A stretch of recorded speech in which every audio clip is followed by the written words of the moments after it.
देखते ही देखते लाइट पूरी तरह बंद हो जाती है और कमरे के चारों तरफ अंधेरा छा जाता है। इतना अंधेरा कि लेखक को उसके हाथ पैर भी दिखाई नहीं दे रहे थे।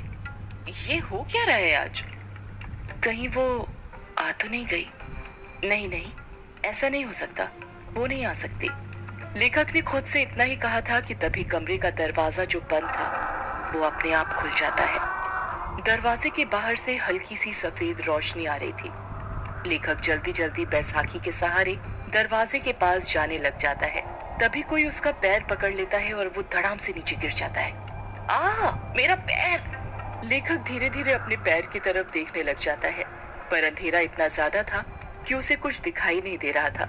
लेखक जैसे ही अपने हाथ अपने पैर पर रखता है, उसको महसूस होता है कि उसका हाथ किसी दूसरे के हाथ के ऊपर रखा हुआ था। लेखक डर जाता है और झट से अपना हाथ अपने पैर से हटा लेता है। तभी उसे एहसास होता है कि अब किसी ने उसका पैर नहीं पकड़ा हुआ था। लेखक जितनी फुर्ती के साथ रेंगते रेंगते दरवाजे के पास जा सकता था, उतनी फुर्ती से जाने लग जाता है। लेखक दरवाजे के पास पहुंचा ही था कि तभी वो दरवाजा अपने आप बंद हो जाता है। थोड़ी ही देर बाद दरवाजे के बाहर लेखक की दर्द से कराहने की आवाज सुनाई देने लग जाती है।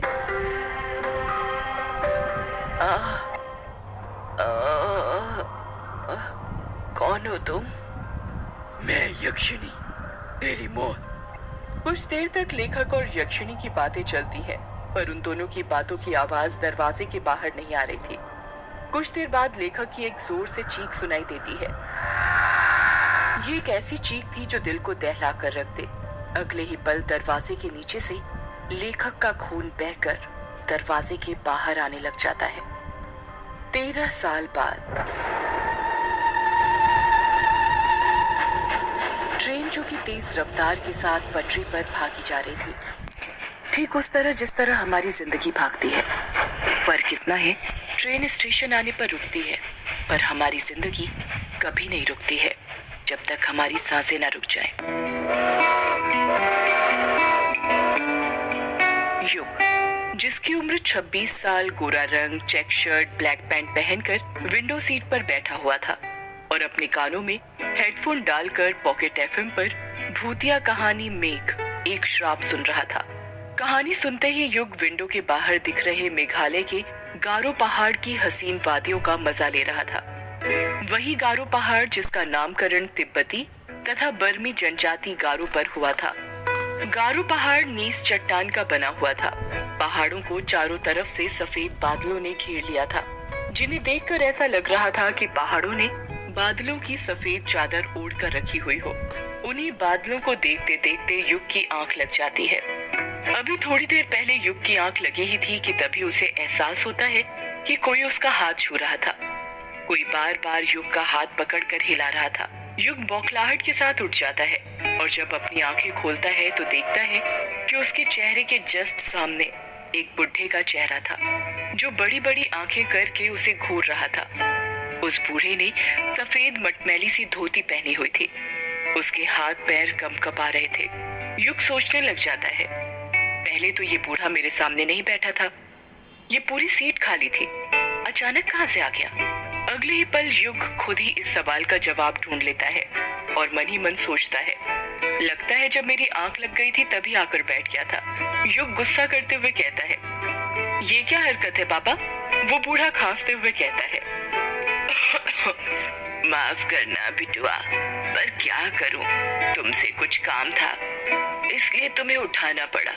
युग हैरानी के साथ कहता है, क्या कहा? काम था आपको मुझसे? क्या काम था? वो बेटा, मुझे जानना था कि वक्त क्या हुआ है।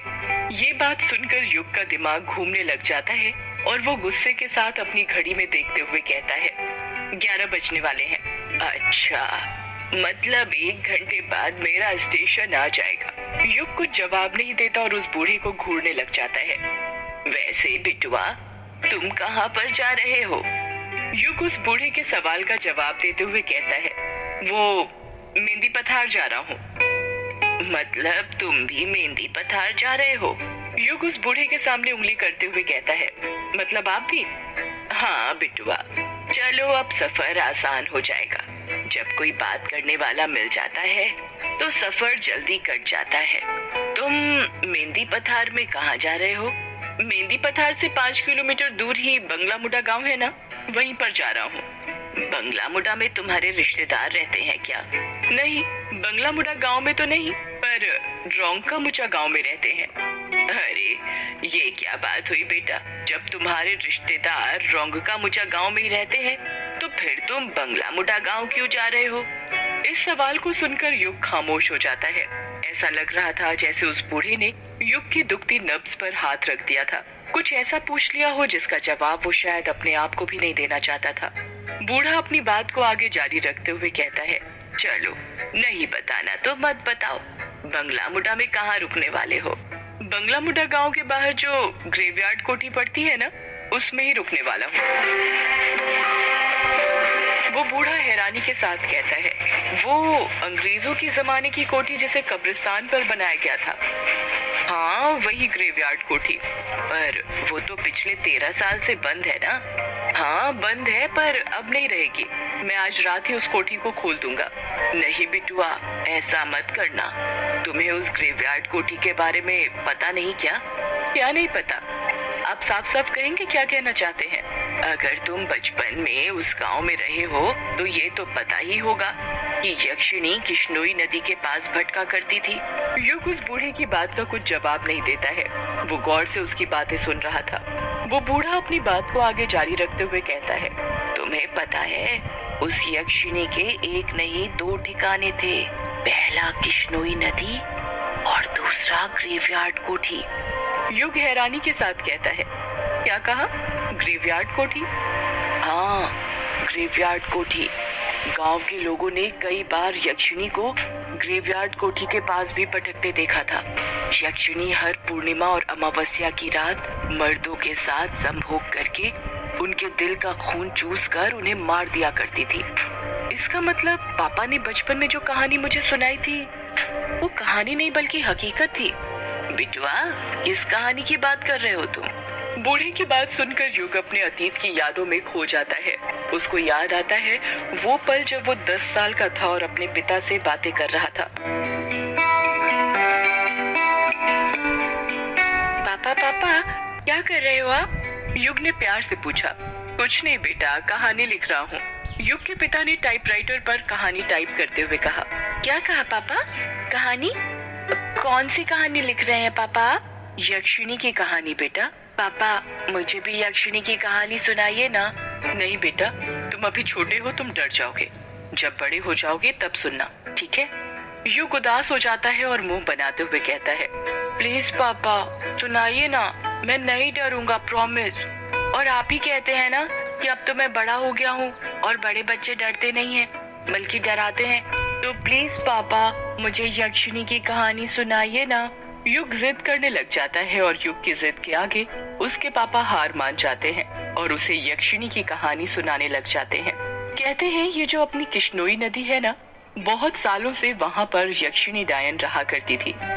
युग हैरानी के साथ कहता है, ये बंगला मुडा और रोंका मुडा गाँव के बीच में जो नदी पड़ती है वहीं पर पापा? हाँ बेटा वहीं पर। ये जो यक्षिणी होती है ये जंगलों में या पानी वाली जगहों के पास पाई जाती है। हर पूर्णिमा और अमावस्या के दिन आने जाने वाले मुसाफिरों को जो रात में नदी पार किया करते थे उन्हें ये लुभाती थी और अपने रूप के जाल में फंसाकर अपना शिकार बनाया करती थी। कहते हैं यक्षिणी को कमल और चमेली के फूल बहुत पसंद होते हैं। वो हमेशा उसे अपने पास रखा करती थी। जिन पुरुषों को यक्षिणी अपना शिकार बनाती थी उन्हें वो सबसे पहले कुछ खाने का दिया करती थी। खाने का? पर क्यों पापा? वो इसलिए बेटा क्योंकि वो उस खाने में ऐसा मंत्र फूंकती थी कि जो भी पुरुष उसे खाता था वो उसके वश में हो जाता था। ऐसे ही एक बार यक्षिणी ने एक पुरुष को अपना शिकार बना लिया और उसे अपने वश में करने के बाद उसके साथ संभोग करने लगी। युग बीच में ही बोल पड़ता है, ये संभोग क्या होता है पापा? युग का सवाल सुनकर युग के पिता चुप हो जाते हैं और वो बात को घुमाते हुए कहते हैं, ये आपके मतलब की चीज नहीं है बेटा। आप अभी छोटे हो ना, जब आप बड़े हो जाओगे तब हम इसका मतलब बताएंगे। अभी आप कहानी पर ध्यान दो। ठीक है पापा, फिर आगे क्या हुआ? संभोग करने के बाद यक्षिणी अपने असली रूप में आ जाती थी। यक्षिणी का असली रूप बेहद डरावना होता है, इतना डरावना कि जिसे देखकर किसी के भी दिल की धड़कन थम जाए। अपने असली रूप में आने के बाद यक्षिणी अपने शिकार के दिल का खून चूस लेती थी। पर वो ऐसा क्यों करती थी पापा? क्या वो बुरी औरत थी? नहीं बेटा, यक्षिणी बुरी औरत नहीं थी, बल्कि वो तो बहुत अच्छी औरत थी, दूसरे लोग से आई हुई एक अप्सरा की तरह थी। तो फिर पापा वो आदमियों के साथ, वो क्या बोला था आपने? हाँ याद आया, संभोग करके क्यों मार देती थी? युग के पिता कुछ याद करते हुए कहते हैं, अभिशाप के कारण बेटा। कैसा अभिशाप पापा? बेटा वो अभिशाप ये था कि युग के पिता ने इतना ही कहा था कि बाहर के कमरे से युग की माँ की आवाज सुनाई देती है, युग बेटा, ओ युग बेटा, चलो आओ खाना खा लो, खाना बन गया है। युग अपनी माँ को मना करते हुए कहता है, नहीं माँ, मुझे अभी खाना नहीं खाना है, मैं पापा से कहानी सुन रहा हूँ। क्या कहानी सुन रहे हो? तुम्हारे पापा को कहानी लिखने और सुनाने के सिवा और कुछ आता भी है? जब देखो दिन भर कहानी लिखते रहते हैं। खुद तो बिगड़े हुए हैं ही, तुम्हें भी बिगाड़ने पर तुले हुए हैं। चलो जल्दी आओ खाना खाने, मैंने खाने की थाली बना ली है तुम्हारे लिए। नहीं माँ, मैं नहीं आ रहा, कहानी खत्म होने के बाद ही आऊंगा। क्या कहा? नहीं आ रहे? लगता है मुझे ही आना पड़ेगा। रुको, अभी बेलन लेकर आती हूँ, तभी तुम मानोगे। पायल के बजने की आवाज सुनाई देने लग जाती है। ऐसा लग रहा था जैसे युग की माँ युग के कमरे की तरफ आ रही हो। कुछ ही देर में युग की माँ हाथों में बेलन लेकर उसके कमरे में आ जाती है। युग को उसकी माँ का चेहरा दिखाई नहीं दे रहा था, क्योंकि उसकी बचपन की यादों से उसकी माँ का चेहरा मिट चुका था। उसे नहीं पता था कि उसकी माँ कैसी दिखती थी। उसको उसकी माँ की बातें तो सारी याद थी, पर उनका चेहरा नहीं। युग की माँ उसका कान पकड़ते हुए कहती है, तो क्या कह रहे थे बेटा तुम, कि तुम्हें खाना नहीं खाना? जरा एक बार और बोलना। युग चीखते हुए कहता है, अरे माँ कान छोड़िए, दर्द हो रहा है। माँ कान छोड़िए, कान तो छोड़िए आप माँ, दर्द हो रहा है माँ।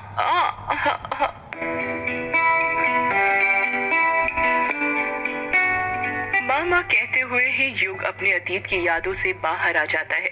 जब युग अपनी आंखें खोलता है तो देखता है कि उस बूढ़े ने उसका हाथ पकड़ा हुआ था और उसे हिला हिला कर पूछ रहा था, अरे ओ बिटुआ, कहाँ खो गए? ठीक तो हो तुम? और ये मामा क्यों बोल रहे हो? अरे बिटुआ। युग बूढ़े की बात का जवाब देते हुए कहता है, कुछ नहीं बाबा, ठीक हूँ मैं तो डर ही गया था। युग बूढ़े की आंखों में देखते हुए कहता है, बाबा एक बात पूछनी थी आपसे, क्या वो यक्षिणी अभी भी मर्दों को अपना शिकार बनाया करती है? सदियों से है पुरानी